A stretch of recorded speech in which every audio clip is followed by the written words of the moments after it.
السلام عليكم ورحمة الله وبركاته. أهلا بكم في حلقة جديدة من يوميات غدا وندى. بسم الله الرحمن الرحيم. النهاردة هنبتدي نعمل معاكم العيش الفينو أو العيش الكايزر. تعالوا بقى نشوف ايه المقادير اللي هنستخدمها. معايا كيلو من الدقيق، معايا ربع كوباية زيت، كيس بيكنج باودر، كيسين من اللبن البودرة النيدو أو أي لبن بودرة عندك، 3 كوبايات زبادي، دي علبة صغيرة او علبة زبادي كبيرة، الكبيرة خالص مش كبيرة اللي هي البلدي كبيرة، لا، في كبيرة اللي هي بتتباع زي بتاعت جهينة الكبيرة، بس دي 3 علب زبادي او الكمية دي. تمام. معلقة ونص خميرة فورية، معلقة ونص سكر، 3 معالق من الخل، كوباية دافي للعجين، دافي بالسخن، ربع كوب ماء هنختبر بيه الخميره قبل ما نستخدمها، لان من شرط المخبوزات الخميره اهم حاجه الخميره كويسه ان شاء الله المخبوز بتاعك هيطلع ممتاز. ورشه ملح على الدقيق. تمام، رشه ملح. تمام. اول حاجه بقى هنستخدمها، هنيجي هنا كده عند الميه الدافيه اللي هي زي دمعه العين. تمام. هنحط عليها الكوب ونص سكر، وهنحط عليها المعلقة ونص الخميرة. تمام. وهندوبهم مع بعض ونقلبها ونركن الكوباية، عشان لو فارت ده اسمه تيست للخميرة، نشوفها الخميرة كويسة ولا لا، فعالة ولا لا. فلو فارت تبقى تمام، لو ما فارتش يبقى مش تمام. هنسيبها بقى كده ونركنها. نرجع بقى للدقيق. هنحط الكيسين النيدو اللي هو اللبن البودرة اهو. تمام.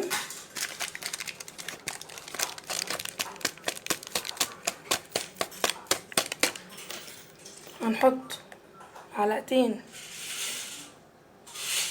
اللي هي 3 معالق الخل، وهنحط البيكنج باودر اهو. بنحاول على قد ما نقدر نمزجهم بقى مع بعض. تمام.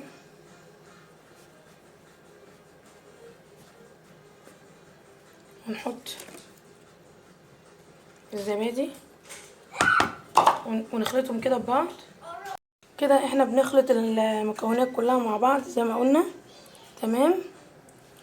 دلوقتي اهي ما كملتش 10 دقايق الخميره فارت اهي، شايفينها كده الخميره فعاله وشغاله. هندلقها على الدقيق بالطريقه دي ونعجن كده. تمام. طبعا انا بصور بايد وبعجن بايد واحده، فاعذروني معلش. تمام.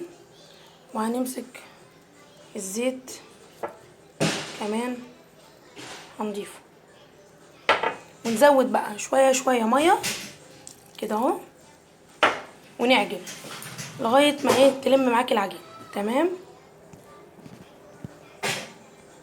دلوقتي بقى العجينه اهي نزلتها من الطبق طبعا عشان مش عارفه اصور لكم، ورشيت على الرخامه دقيق، وهبتدي اعجن عشان انا طبعا بايد واحده مش هينفع وما عنديش حاجه اثبت عليها الموبايل. تمام. همسك كده، عايزه اوريكم الفكره. بتمسكي العجينه كده وتفضلي ايه تعملي كده اهي، هي يعتبر خلاص يعني لما عجنتها شويه في الطبق ارتاحت. تمام. العجينه جميله اهي اهي. هنبتدي بقى نعجن كده، هنعجنها 10 دقايق. تمام. وارجع لكم. العجينه اهي بعد 10 دقايق من العجن، رشيت دقيق في الارض. العجينه اهي بسم الله ما شاء الله، بسم الله الرحمن الرحيم اهي اهي. هنحطها بقى اهي، هنحطها في الطبق اللي كنا بنعجن فيه، وهي بسم الله ما شاء الله مش بتلزق في ايدي ولا حاجه اهي اهي، بتشد اهي تتمط اهي.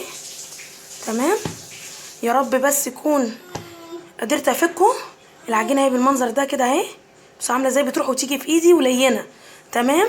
هنروح بقى زي ما قلت لكم، نسيبها بقى نغطيها، وزي ما قلت لكم اهي العجينه اهي بشدها مش بتمسك في الايد. تمام اهي. تمام. هنسيبها بقى اهي طريه مش ناشفه اهي. تمام. هنغطيها بقى ونسيبها تخمر. تمام.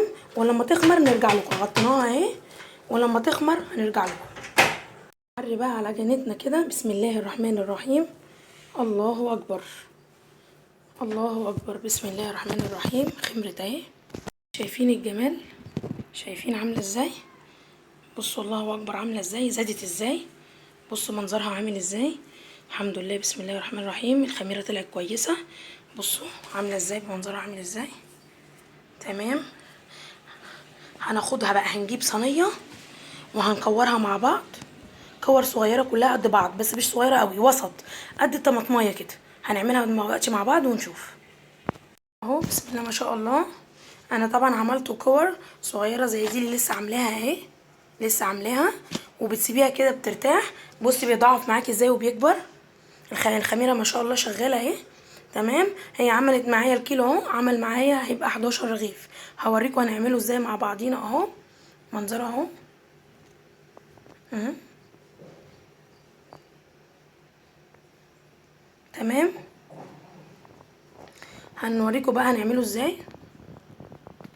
بسم الله الرحمن الرحيم. هنعمل بقى ايه العجينه بعد ما قرصناها سيبناها اهي، ومحطينا كيس والحته عشان ما تنشفش. هنعمل ايه بقى اللي هنحتاجه؟ هنحتاج سمسم، ده الفينش النهائي. سمسم، معلقه زيت على سمنه، عندك زبده يا ريت، سمنه زيت زبده اي حاجه انتي عندك. شويه نسكافيه على لبن بودرة او لبن بشويه معلقه سكر. ماشي، ده اللي دهان الوش. هنعمل بقى ازاي بقى الكايزر ده. تمام. طبعا هو في الطريقه ان انا اعمله زي السره، وسرته دي يعني اعمله زي السره كده، كده اهو، اهو يبقى بالمنظر ده كده اهو، واسيبه كده، ده يطلع كايزر نفتحه. ده الطريقه بقى تانية وجميله. هنبططه كده. تمام. بس مش هنبططه قوي، هنبططه بحيث يبقى مديني سمك حلو. تمام. سمك اهو، اهو. تمام. هنبططها كده بالطريقه دي. بسم الله.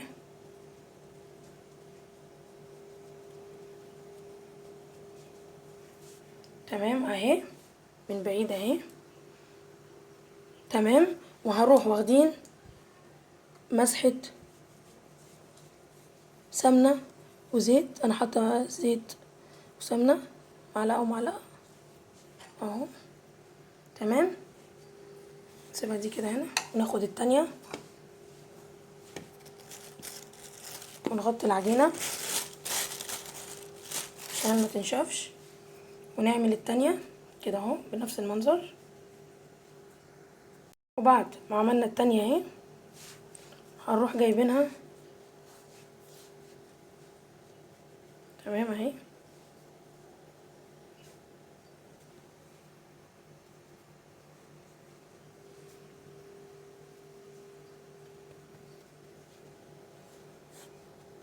هنروح جايبينها كده اهو اهي، السمك بتاعها اهو. هروح حاطينها على كده، على دي. تمام. شايفين المنظر ده اهو، اهو. تمام. وهنحطها في صينيه ألمونيا. تمام. هنعمل كله بقى ونرجع لبعضينا. تمام. انا هنا بعد ما عملتهم زي ما مش شايفين اهو بالطريقه دي اهي، مش تبقى واضحه اهي. تمام. دي سايباها شويه، كانت متغطيه بالكيس وبالحته، فدي خمرت شويه. تمام. ودي بعدها. تمام. ودي اخر واحده لسه ما خمرتش، دي خمرت بس دول لسه. تمام. هنسيبهم بقى نغطيهم بكيس، هنغطيهم بكيس وحته يخمروا، بس يزيدوا زي كده يخمروا، ونعمل رشه النسكافيه هقول لكم نعمل بيها ازاي. تمام. خمر اهو، بسم الله ما شاء الله اهو. تمام. بص منظره عامل ازاي.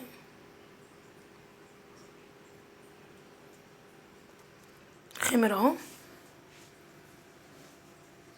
هم عملوا معايا 11 رغيف، 4 و4 8 و3 11. هنعمل ايه بقى؟ بالراحة بالراحة من غير ضغط.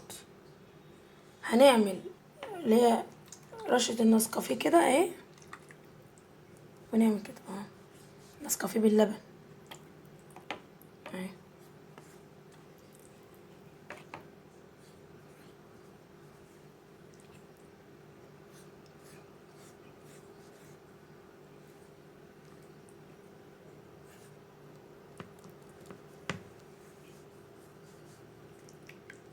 نسكافيه باللبن بالسكر عشان يديله وش عسلي كده جميل. اوعي تتكي وانتي بتحطي، ما تتكيش تمام. وبعد كده بنجيب رشة سمسم حلوة كده اهي. انا مش شايفة وانا بحط والله عشان اصور لكم اهو.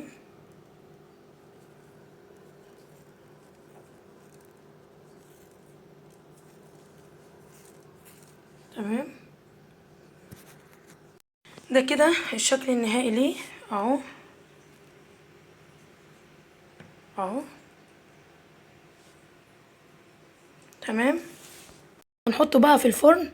طبعا انا عندي الفرن بردك الارضيه بتاعته حاميه، فهنحط الشبكه بتاعه الفرن نوطيها اقل درجه اهي محطوطه وتحط اهو الفرن. وبعد شويه هولع الشوايه اللي فوق واوطي عليها قوي اقل درجه بردك، درجه الفرن تكون 200. تمام، وادينا حطيناه في الفرن اهو، ولما يخلص نوريهولكم. ادي اول ما خرج من الفرن اهو. يا سلام يا سلام على احلى كايزر للبرجر.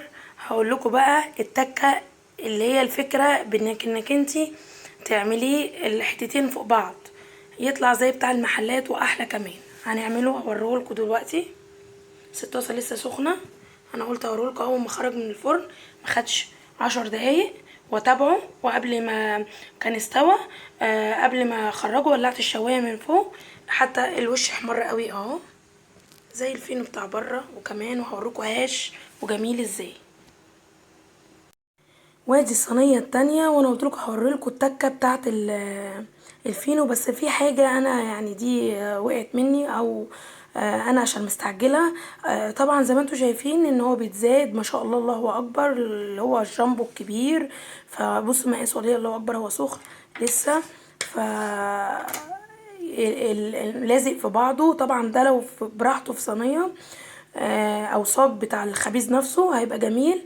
هوريكم بقى التكه اللي انا بقول لكم عليها بالنسبه للبرجر. البرجر اهو تسويته من تحت اهي، شايفين عاملين ازاي كله اهو. هوريهولكوا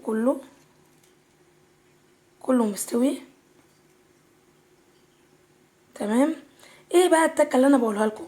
البرجر اهو بكل سهوله هنروح فاتحينه كده، بصوا عامل ازاي. طبعا انا عايزه اقطعه لكم،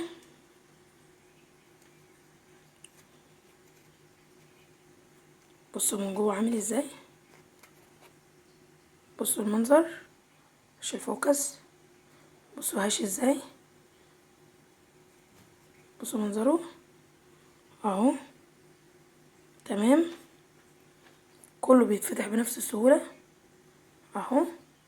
تحطي البرجر، طبعا بتحطي الخس، وانا هعمل لكم البرجر، انا عامه هعمل لكم البرجر تمام. ودوت اهوت عايزه اوريكم واحد ده سخن لسه خارج، ده بصوا ماسك في بعض اهو. تمام، هنعمل كده. اتفضلوا، يا رب يكون عجبكم البرجر اهو، يا رب يكون عجبكم.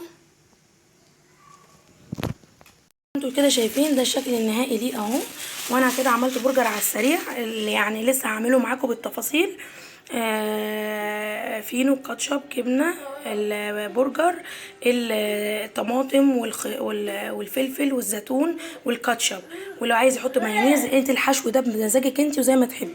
يا رب يكون عجبكم، والف شكر على متابعتكم ليا. ويا ريت لو عجبكم لايك وشير وسبسكرايب للقناه، والف شكر. باي باي حبايبي.